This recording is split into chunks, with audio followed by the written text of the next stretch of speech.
അസ്സലാമു അലൈക്കും.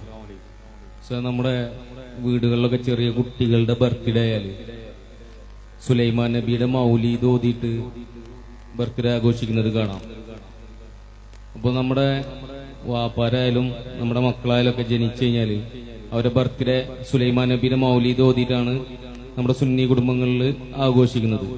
അതേ ദിവസം തന്നെയാണ് ആ കുട്ടി മരിച്ചതെങ്കിൽ നമ്മൾ ആ ആണ്ടാണോ കഴിക്കേണ്ടത് അതോ ജനിച്ച ദിവസമാണോ ആഘോഷിക്കേണ്ടത്?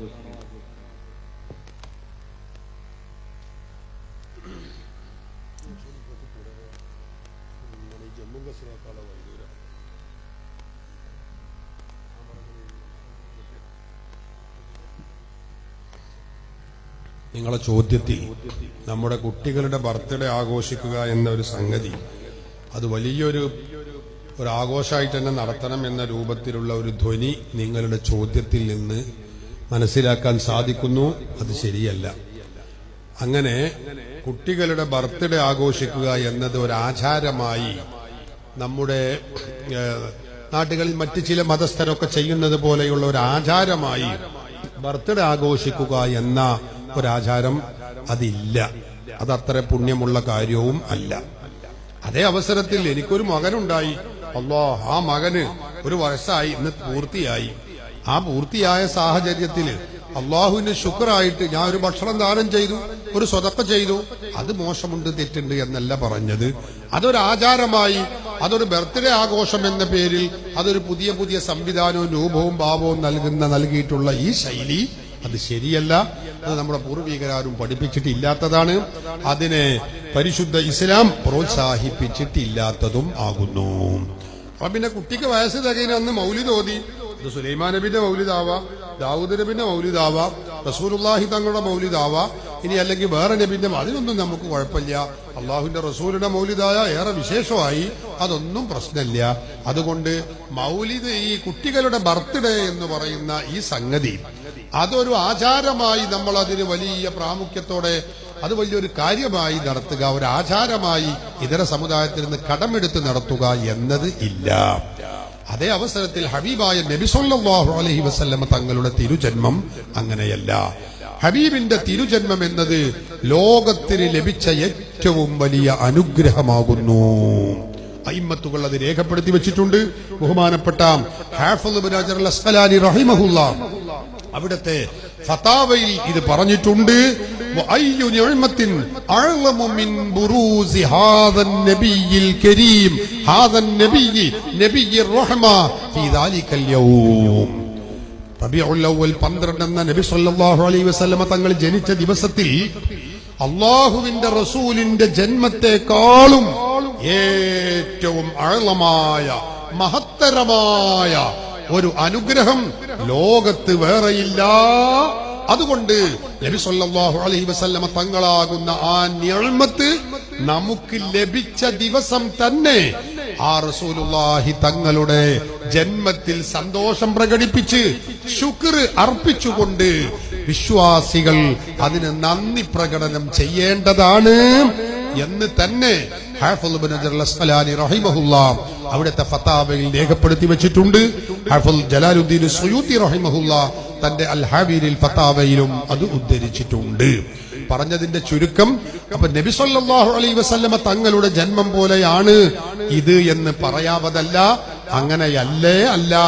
സാധാരണക്കാരായ നമ്മുടെ ജന്മവും നമ്മുടെ മരണവും ഒക്കെ ആയിക്കഴിഞ്ഞാൽ, നമ്മുടെ മക്കളോ ബാപ്പാരോ ഒക്കെ മരണപ്പെട്ടാൽ അവിടെ ജന്മദിന ആഘോഷം നടത്താൻ കൽപ്പനയില്ല, ശറഅ് കീർത്തിച്ചിട്ടുമില്ല.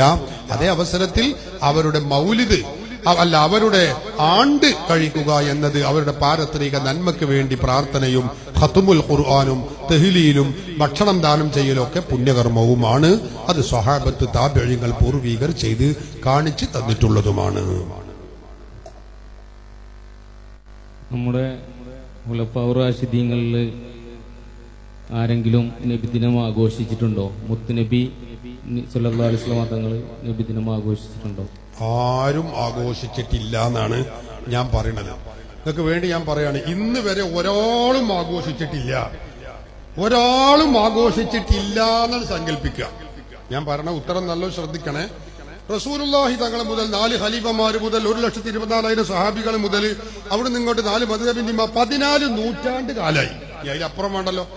അതിനിടക്ക് ഓരോളും ആഘോഷിച്ചിട്ടില്ല എന്ന് തന്നെയാണ് സങ്കല്പിക്കുക. ഞാൻ ഇന്ന് മുതൽ പുതിയൊരു സംഗതിയാണ് തുടങ്ങുകയാണ്. നമുക്ക് ഇനി അതിലപ്പുറം ചോദിക്കാലും പിന്നെ 4 ഖലീഫമാർ വർത്താനം പറയേണ്ടതില്ലല്ലോ. ഒരാളും ആഘോഷിച്ചിട്ടില്ല എന്ന് സങ്കല്പിക്കുക. അതിനിപ്പോ നമുക്ക് എതിർപ്പില്ലല്ലോ. അങ്ങനെയാണെങ്കിൽ പോലും ഞാൻ ഇന്നിപ്പോ ഇങ്ങനെ ഒരു സംഗതിയാണ് തുടങ്ങുകയാണ്.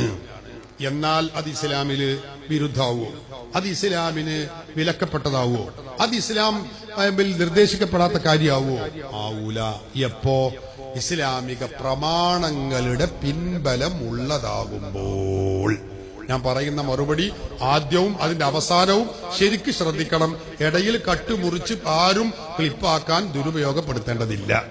ഞാൻ ബോധപൂർവമാണ് സംസാരിക്കുന്നത്. ഇന്നലെ വരെ ആരും ചെയ്തിട്ടില്ലാത്തൊരു കാര്യം ഞാൻ ഇന്നങ്ങ് ചെയ്തു എന്ന് വെക്കുക. എന്നാൽ പോലും ഇസ്ലാമിന്റെ പ്രമാണങ്ങളുടെ പിൻബലമുണ്ടോ? എന്നാൽ അതിന് കുഴപ്പമൊന്നുമില്ല. അത് മോശമല്ല, അത് തെറ്റല്ല. പ്രമാണങ്ങളുടെ പിന്തുണുണ്ടോ? നമുക്ക് ചെയ്യാം. അതല്ലേ നമ്മൾ മദ്രസ സിസ്റ്റത്തില്, അതല്ലേ നമ്മള് പാഠപുസ്തകങ്ങളില്, അതല്ലേ കോളേജുകളിൽ, അതല്ലേ അത്തരം കാര്യങ്ങളിലൊക്കെ നമ്മൾ കണ്ടുകൊണ്ടിരിക്കുന്നത്. അതിനു മുമ്പുള്ള ആളുകൾ ആരെങ്കിലും ആ രൂപത്തിലും ഈ ശൈലിയിലും ചെയ്തിട്ടുണ്ടോ? ഇല്ല. അത് ഇസ്ലാമിൽ പ്രമാണങ്ങളിൽ അധിഷ്ഠിതമാണ്. അതുകൊണ്ട് അത് അനുവദനീയമാണ്. നമ്മൾ ഈ ചെയ്യുന്ന രൂപത്തിൽ തന്നെ സുദ്ദീഖുൽ അക്ബർ ചെയ്യണം എന്നൊരു വാശി നമുക്കുണ്ടാവാൻ പാടില്ല. നോക്കൂ നിങ്ങൾ, ബഹുമാനപ്പെട്ട സുദ്ദീഖുൽ അക്ബർ റളിയല്ലാഹു അൻഹു നമ്മൾ ഇന്ന് നടത്തുന്ന കോളേജുകൾ, നമ്മൾ ഇന്ന് നടത്തുന്ന മദ്രസകളിൽ നമ്മൾ നടത്തുന്ന ടെക്സ്റ്റ് പുസ്തകങ്ങൾ, സിലബസുകൾ സുദ്ദീഖുൽ അക്ബറിന്റെ കാലത്തുണ്ടോ? ഉമർ അൽ ഫാറൂഖിന്റെ കാലത്തുണ്ടോ? 4 ഖലീഫമാരുടെ കാലത്തുണ്ടോ? 4 മദ്ഹബിന്റെ ഇമാമുകളുടെ കാലത്തുണ്ടോ? ഇല്ലല്ലോ. ഇല്ല. അവരാരും അത് ചെയ്തിട്ടില്ലല്ലോ. ഇല്ല. എന്നാലും നമ്മൾ ചെയ്യുന്നു. അപ്പൊ അത് തെറ്റാ? ഓല് ചെയ്യാത്തത് കൊണ്ട് ഇത് ചെയ്യാൻ പാടില്ല എന്നാണെങ്കിൽ നമ്മളെ മദ്രസയും നമ്മളെ ശൈലിയും നമ്മുടെ ഈ പരിപാടികളും ഒക്കെ തെറ്റാന്ന് പറയേണ്ടി വരൂലേ? തെറ്റല്ലല്ലോ, അത് പുണ്യകർമാണല്ലോ. സുന്നികൾ പറയുന്നു, മുജാഹിദ് പറയുന്നു, ജമാഅത്ത് പറയുന്നു, എല്ലാവരും പറയുന്നു. ചുരുക്കി പറഞ്ഞാൽ സുദ്ദീഖുൽ അക്ബറിന്റെ കാലത്ത് മസലൻ, അല്ലെങ്കിൽ 4 ഖലീഫമാരുടെ കാലത്ത്, സ്വഹാബത്തിന്റെ കാലത്ത് അവർ ചെയ്തെങ്കിലേ നമുക്ക് ചെയ്യാവൂ എന്നൊരു നിയമം ഇവിടെ ഇല്ല എന്ന കാര്യവും കൂടി ഓർമ്മപ്പെടുത്തുന്നു.